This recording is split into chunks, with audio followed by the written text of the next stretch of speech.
Hey YouTube, it's Wes Koya. Here's a quick video I'm making about this Super Nintendo.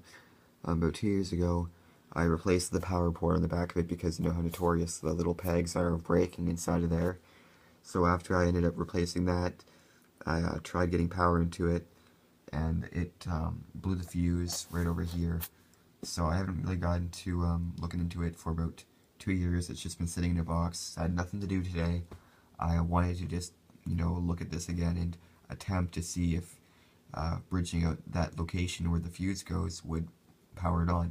It worked fine when I bridged out the connection. You can see right here I put a little piece of wire from both ends, and it worked fine. It powered on. I played it for like an hour, and I know I was happy. I was like, oh, this is an easy repair.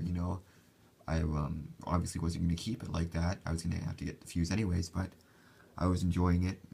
I just decided to put it on a piece of cardboard because it was on the carpet over there, and I didn't want any static electricity to interfere with the components. So I just turned it off, quickly picked it up, and put it onto this piece of cardboard. And what ended up happening was, even though it was turned off, it was still obviously plugged in, and I ended up frying the regulator right here, the 7805 regulator. Now, I had to order a new 7805 regulator, and I initially thought that this was the problem right here. This component that all the electricity travels through into the motherboard.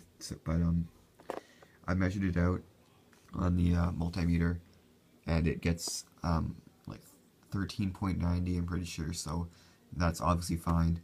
And this component right here, I tested it from the moment I read up on a forum that could have been the issue, and it was at 5, and then it went down to 4, then it went down to 3, and now it gets nothing. So it gets absolutely no rating out of it now. It just slowly went down. It's just like going down a hill. It just went completely down to 0. Now it gets nothing. So the regulator is completely fried, and I've ordered a new one. And I've also ordered a new fuse because obviously attempting to have a piece of wire in there, which people say they do as a permanent repair, is not a good idea. I was definitely not going to keep it like that, but now I'm never even going to try attempting to do that ever again to test a Super Nintendo. So I have ordered the new 7805 regulator, and I also got a couple fuses just in case I damage one of them. They're like a dime a dozen. You see, it's like $1.04 for 4 fuses, and it's 99 cents for the regulator.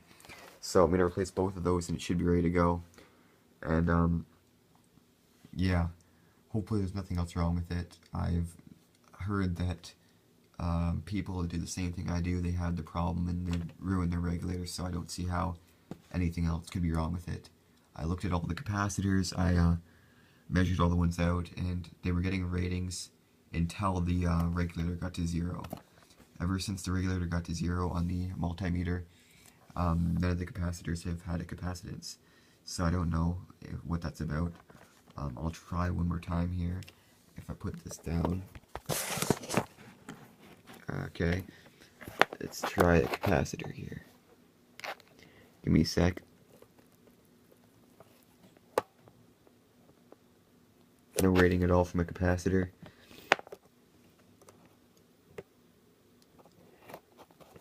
Okay. If you look, I got the regulator right here with the pins on it, and it just has 1. It just says 1, and it goes to 0. See, 1, 0. It's going to do that forever.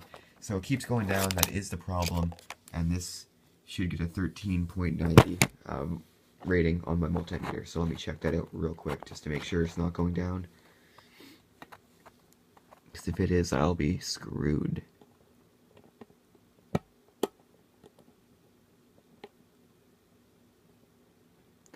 $13.90, we're good there. So, alright.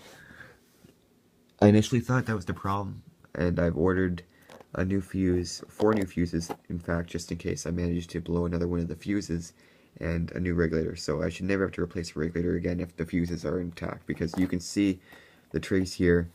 Once power goes through the fuse that's not wanted, it'll go directly through this trace into the regulator right here. So you can see the little traces. It goes from that into the regulator, and that's exactly what happened. And I knew the smell was coming from this area, from the burning component, and I'm glad I know what it is, but I'm disappointed that I continued to use this method after already testing that it was working. You can see I had a bit of too much fun, which is common with these old systems, but shit, I really wish I didn't get it too ahead of myself here, which is one of the big problems with things I fix. I get way too ahead of myself. So obviously it's going to take a long time to get these cheap Chinese components, so I'll keep you guys updated, and this should be fixed in a month or two. Bye.